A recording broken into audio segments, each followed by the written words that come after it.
Question number 34. Carefully observe the given figure and write the answer to the related question. जो यहाँ पर figure दी गई उसी को हमें ऑब्जर्व करना है और बाद में जो आंसर बताना है. First question, identify the part directed by the x and describe its function. यहाँ पर जो एक्स है वो क्या है और उसका मेन फंक्शंस क्या है उसी को हमें बताना है. तो यहाँ पर ये जो फिगर है वो किसकी, स्टोमाटा पोर्स की है. और यहाँ पर ये जो पोर्स दिखाई या है उसी पोर्स को हम स्टोमाटा पोर्स बुलाते हैं, स्टोमाटा. और जो स्टोमाटा है उसका मेन फंक्शन जो है वो during the photosynthesis the exchange of gases can be carried out by stomata force. Means main function क्या है, exchange of gaseous carried out by stomata pores during photosynthesis.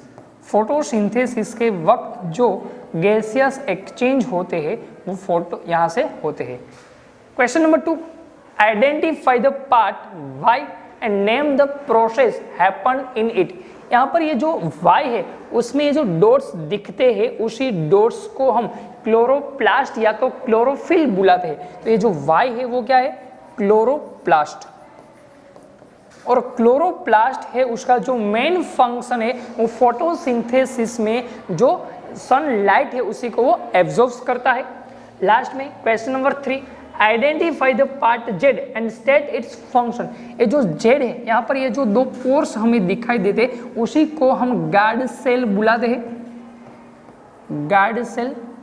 और गार्ड सेल है उसका जो main function है यहाँ पर ये जो स्टोमाटा पोर्स है उसको ओपन और क्लोज करने की जो रेगुलेशन है वो गार्ड सेल के वजह से होता है. तो मैं उसका मेन फंक्शन है opening and closing of, opening and closing of stomata.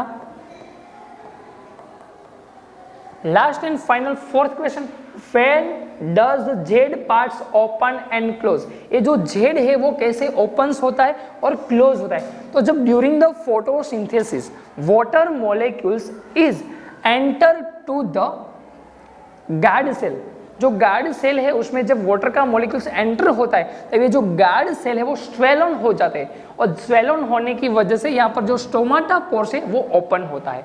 और जब यह गार्ड सेल है उसमें से जब वाटर मॉलिक्यूल्स रिमूव हो जाता है तब यहाँ से जो गार्ड सेल वो श्रिंक हो जाता है जिसकी वजह से स्टोमाटा पोर्स जो है वो क्लोज हो जाता है.